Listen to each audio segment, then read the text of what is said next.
মামা বাবুর কাছে যা শুনলাম তাদের বাড়ির কথা, এক কথায় বেশ অদ্ভুত। কালী পুজোর আগের রাত্রে বাড়ির বাচ্চারা বাড়ির পিছনে ঝোপের দিকে মা কালীর মূর্তি দেখে। সেখান থেকে রহস্যের শুরু। পরদিন মানে কালী পুজোর দিন সকালে বাড়ির পুরনো কালী মন্দির প্রতি বছরের মতন ঝাড়পোছ করতে খোলা হয়। সেই মন্দিরে গত 100 বছর পুজো বন্ধ। মন্দিরের দরজা খুলতেই সবাই অবাক। ভেতরে মাকড়সার জালের মধ্যে কালীর মূর্তি। সেই মন্দিরে নাকি মূর্তি ছিল না।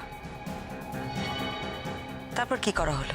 তারপর আর কি না, মানে তারপরে বাড়িতে আমরা খুবই টেনশনে ছিলাম।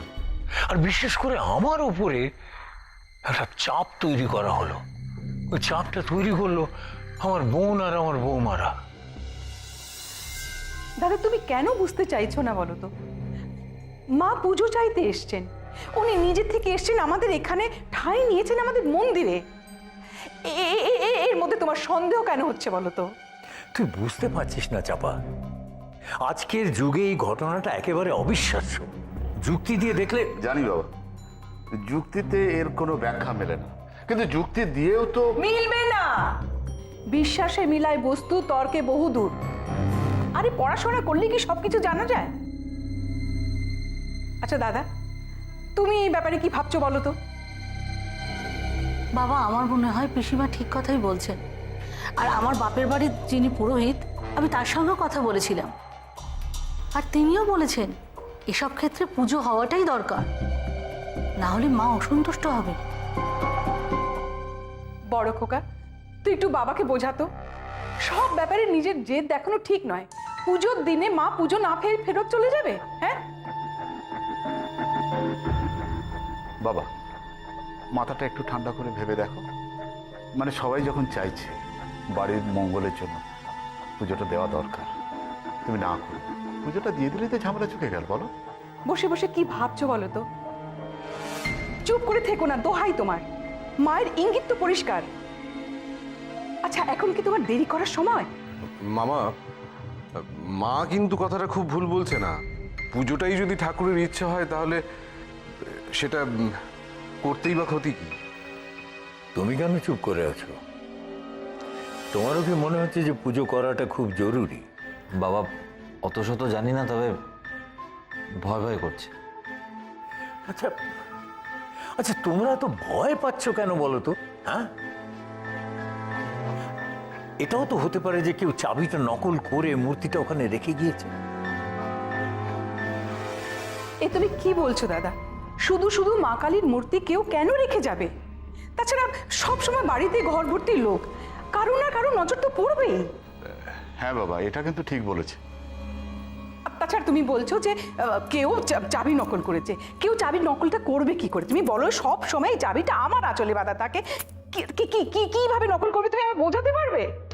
বাবা, ও ঘরে কিন্তু মূর্তি রেখে যাওয়াটা কারোর পক্ষেই সম্ভব নয়। আর সম্ভব তখনই যখন মা কালী নিজে আমাদের বাড়িতে আসেন।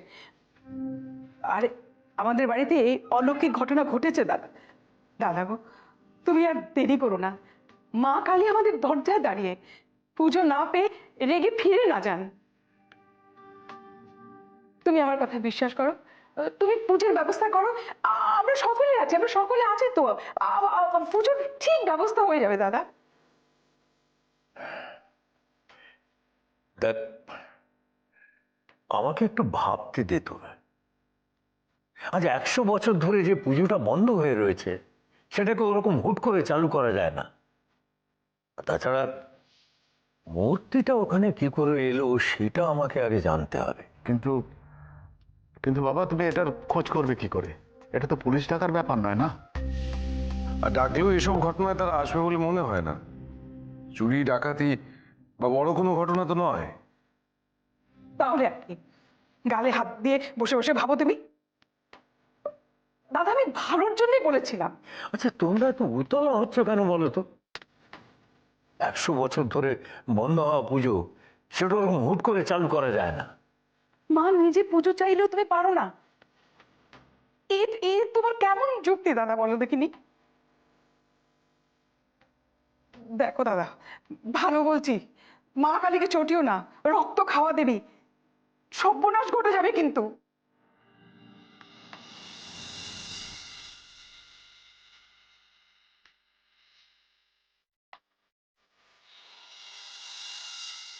তাহলে কি শেষ অবধি পুজোটা হলো?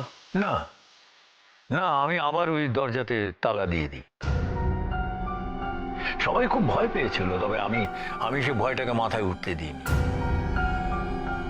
আর আর কেনই বা পুজো করব?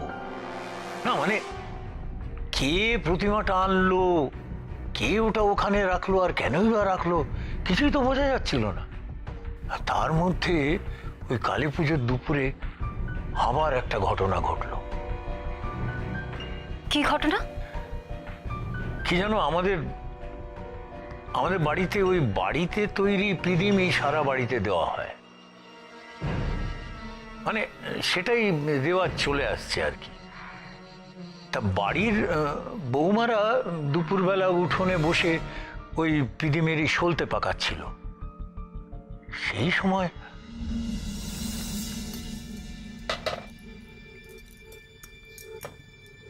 কি হলো পিসিমা? হ্যাঁ না, দাদার সবেতে গা জোয়ারি।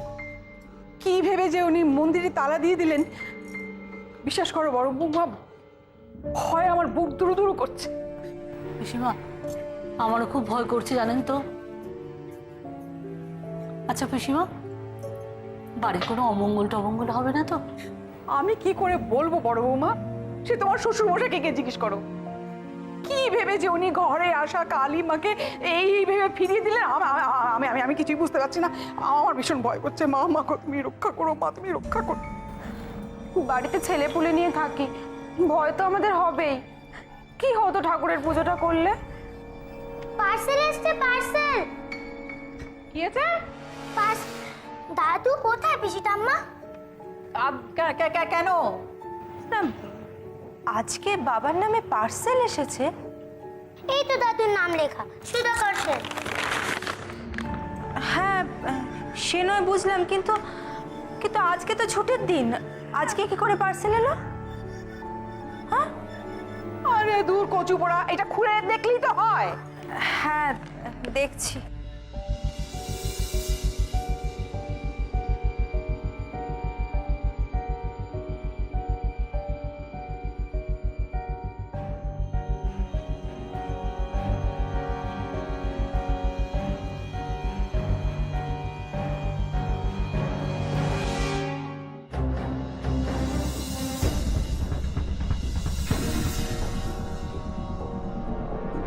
অসুরের মাথা? হ্যাঁ, ওই ঠিক যেরকম মা কালীর হাতে দোলে।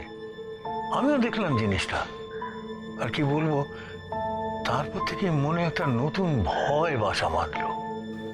কিরকম ভয়? না, অসুরের মাথা হঠাৎ কেউ কেন পাঠাবে? তাহলে কি কেউ আমাকে মৃত্যু ভয় দেখাচ্ছে? আর তাছাড়া মা কালীর আশাটা যদি অলৌকিক বলে ধরেও নি, মাথাটা তো পার্সেলে এসছে, সেটা তো অলৌকিক নয়। খুব ভয় হতে লাগলো। মনে হলো শুধু আমি নই, আমার সারা পরিবার কি তাহলে বিপদের মুখে, মানে কেউ কি আমাদের কোনো ক্ষতি করতে চাইছে? খুব দুশ্চিন্তা হচ্ছিল। ঠিক সেই সময় আমার ছোট বৌমা আমাকে তোমার কথা জানালো। ও তাহলে দিদি ভাইয়ের কথা আপনাকে আপনার ছোট বৌমাই বলেছিলেন? হ্যাঁ, সেই আমাকে প্রথম ওই পরমার কিছু কিছু কেসের কথা আমাকে জানায়। তাছাড়া কাগজে তোমার ইন্টারভিউ বেরিয়েছিল, ও আমাকে সেটা পড়ায়। অবশ্য ও তখন জানতো না যে তুমি আমাদের আত্মীয়, আমিও জানতাম না।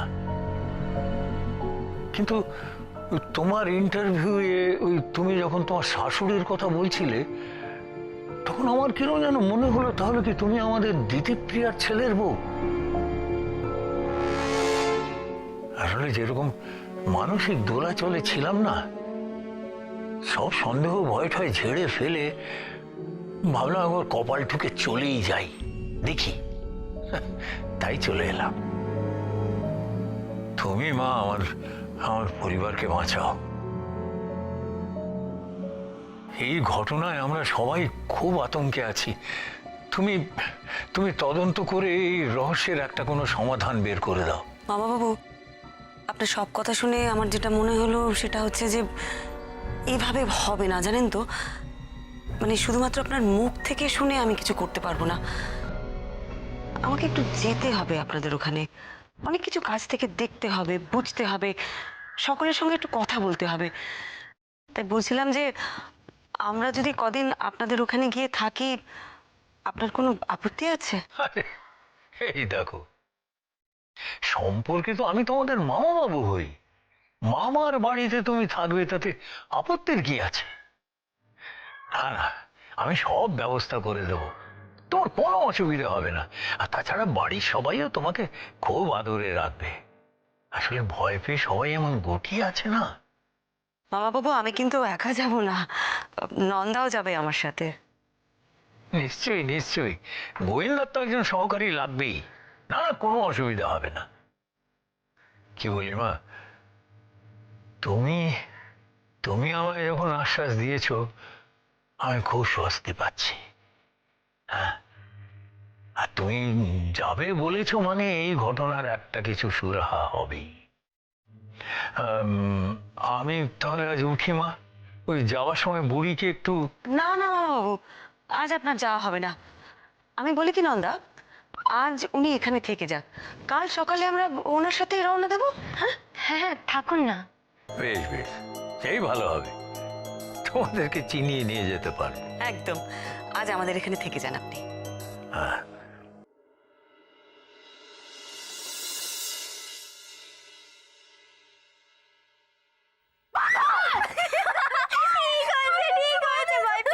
কি হলো? দেখছিস তো কাজ করছি। Don't disturb. বোতাম, তোর আজকে কি হয়েছে রে? এত আঁকছিস কেন? হ্যাঁ, প্র্যাকটিস করছি। বেশ জোরদার প্র্যাকটিস দিচ্ছি। তা কিসের জন্য? জানিস না তো? উফ, জানি না, হয়েছে বল না রে ভাই, কিসের জন্য? এই বল না। আরে বাবা, এই সামনের 19 নভেম্বর আমাদের জন্য অ্যাক্সিস ব্যাংক, মানে আমাদের বাচ্চাদের জন্য বুঝেছি। অর্গানাইজ করছে স্প্ল্যাশ কম্পিটিশন। Flash competition?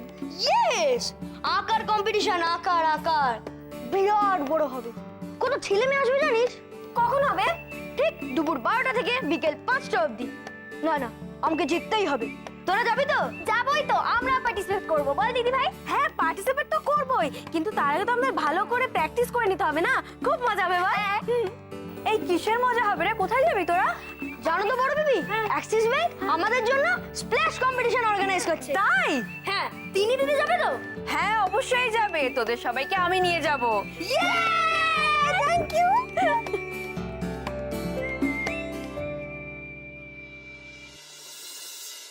অলৌকিক ব্যাপার। তোমার কি মনে হচ্ছে যে কেউ চোখে ধরে দেওয়ার চেষ্টা করছে? এক্ষুনি বলতে পারবো না অরূপ, আজ তো সবেমাত্র ওনার মুখ থেকে কথাগুলো শুনলাম। ওনার বাড়ির লোকেদের সাথে দেখা করতে হবে, তাদের সাথে কথা বলতে হবে, তারপর বুঝতে পারবো। তবে এটা ঠিক, কেউ তো কলকাঠি নাড়ছে। কে কলকাঠি নাচছে? মা কালী? মারবো না, ইয়ার কি মারছিস না? আচ্ছা, মা কালী কি ভয় দেখানোর জন্য পার্সেলে করে পেতলের কাটা মুন্ডু পাঠাবে? কি কথা বলিস না সত্যি, অদ্ভুত ব্যাপার। কালী পুজোর ঠিক আগের দিন বাচ্চারা ঝোপের পেছনে কালী মূর্তি দেখলো। আচ্ছা বৌমনি, বাচ্চারা মজা করে এই কথাটা বলেনি তো? আমার মনে হয় না অরূপ, বাচ্চাদের কথা শুনে বাড়ির লোকজন যখন ওখানে দেখতে গেল, ওরা ওখানে ওই কি বললেন উনি, সব সিঁদুর মাখানো জবা ফুল পেয়েছে। তারপর তিনি মন্দিরের ভেতরে কালী মূর্তি। এক্স্যাক্টলি, ব্যাপারটা আশ্চর্য লাগছে আমারও।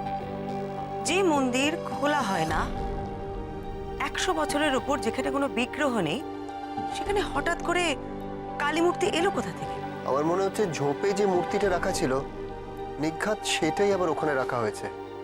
না, যদি রেখেও থাকে তাহলে কখন রাখলো? কেন রাতে? আর দেখো, এখন ডুপ্লিকেট চাবি বানানো তো করে শক্ত কাজ নয়। না, যদি ধরেও নি যে পিসিমার থেকে কেউ চাবিটা নিয়ে চাবি ডুপ্লিকেট করে মন্দির খুলেছে, তাহলেও কিন্তু প্রশ্ন আছে। কি? মামা বাবু, মানে সুধাকর বাবু বললেন, ওনারা মন্দির খোলার পর দেখেন যে প্রচুর মাকড়সার জালের মধ্যে কালী মূর্তি।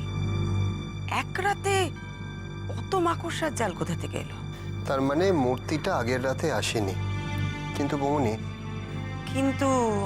কিন্তু অনেক খটকা অরূপ। এখানে বসে বসে কিছু হবে না, আমাকে যেতে হবে ওদের বাড়িতে। তুমি যাও, কিন্তু করে রেস্ট নিও না, আর প্রবলেমে পড়লে আমাকে ফোন করো, মনে থাকবে, না হলে তোমার শাশুড়ি মা। মনে থাকবে। অদ্ভুত ব্যাপার, কালী মুক্তি।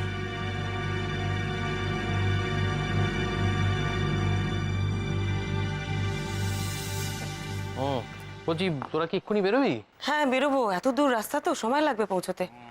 নন্দা রেডি হয়েছে? রেডি মানে সে তো সারা রাত্রি ঘুমোলোই না। কেন? উত্তেজনা, নতুন কেস। একটা ব্যাগ গুছিয়েছি বুঝলি, এই এত বড় ঢাউস একটা সুটকেস, তার মধ্যে ভর্তি শাড়ি। হ্যাঁ মানে কি যে করবো কি নিয়ে আমি বুঝতে পারছি না। মামাবাবু ওই ব্যাগ দেখলে অজ্ঞান না হয়ে যায়। শোন না, একটা কথা বলার ছিল, সেটা হচ্ছে এই কটা দিন তুই নন্দা কেউ তো বাড়ি থাকবি না, ঘরদোর সামলাবে কে, মাকে সামলাবে কে? মৌমাকে একটু ডেকে পাঠা না। হ্যাঁ মহুয়া চলে আসবে তুই একদিনের। না যতদিন না আসছে ততদিন কে সামলাবে? তুই একটু সামলে নে না হাবলু, তুই একটু কিছু বেশি কিছু না, তুই মাকে মনে করে ওষুধটা খাবি, আর যদি খুব দরকার পড়ে তাহলে ওই থামার পানটা একটু ছেঁচে দিস, মানে জানিসই তো, আর তুই তো ভালো পারিস না বল? তোদের যাওয়াটা ক্যান্সেল হয়ে যাবে দেখিনিস। কেন? ওই নন্দার ব্যাগের সাইজ দেখে তোদের যাওয়া ক্যান্সেল করে দেবে। কোন লেভেলের পাগল তুই ভাবতে পারবি না, জানিস একই তো 20-25টা শাড়ি নিয়েছে, তারপর হঠাৎ করে সকালবেলা তার মাথায় এসেছে যে কেসটা মফস্বলে, ওখানে জিনিসপত্র পাওয়া নাও যেতে পারে, দুম করে আরো 14-15খানা শাড়ি ঢুকিয়ে ফেললো। ভাবতে পারছিস? এইভাবে বলিস না নন্দার সম্পর্কে, ও কিন্তু কেসের ব্যাপারে খুব সিরিয়াস। লাস্ট কয়েকটা কেসে ও সারাক্ষণ আমার সাথে থেকেছে। তোর আদর্শ তোপসে, অল দ্য বেস্ট, এগিয়ে যা, ফাটিয়ে দে কেসটা। খুব আসিস, একটু এসো না, সুটকেসটা ধরো, দেখতে পাচ্ছ তো ভারী পারছি না আমি। তো পিকুলিয়ার দেখ, দেখছো তো খাচ্ছি, এসো সুটকেসটা ধরো। অদ্ভুত, নতুন কেসেরও বোধ হয়, দেখ দেখছো বেল বাজছে, দরজাটাও খুলতে পারছো না। দেখো না একটুখানি।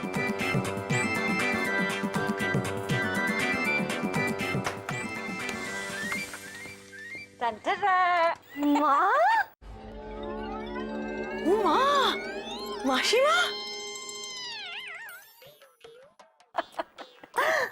চলে এলাম।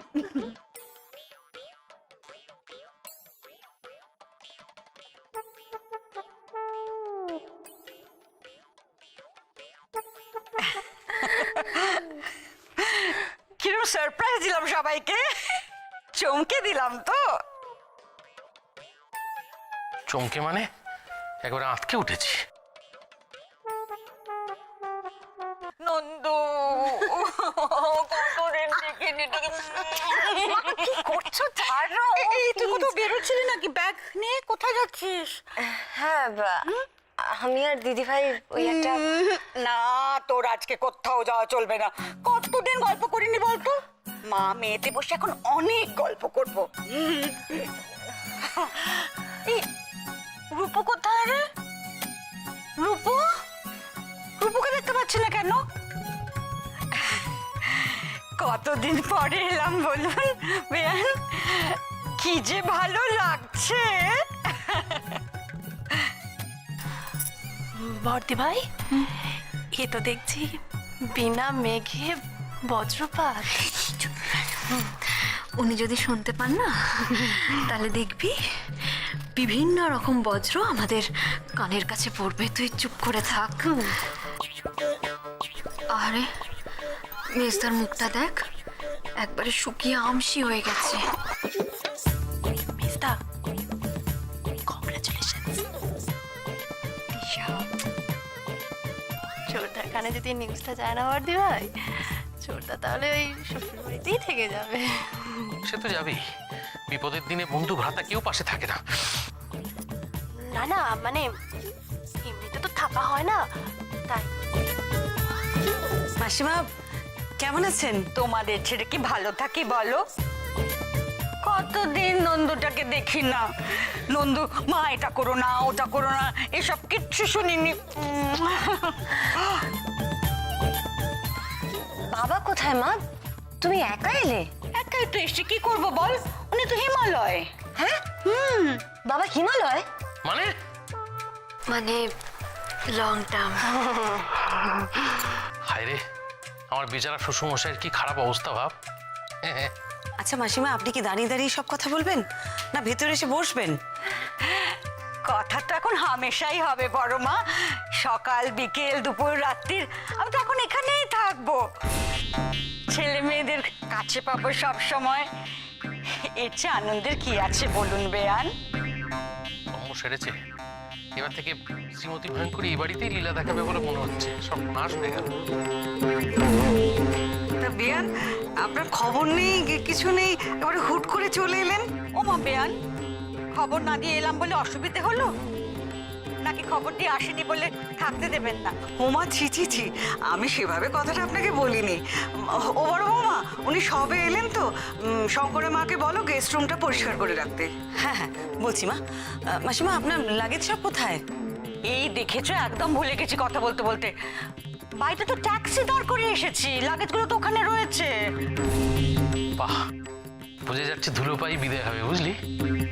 বাবা আশিস, একটু ট্যাক্সি ভাড়াটা মিটিয়ে লাগেজগুলো নিয়ে এসো না বাবা। আমি অফিসে দেরি হয়ে যাবে, কোমরে ব্যথা।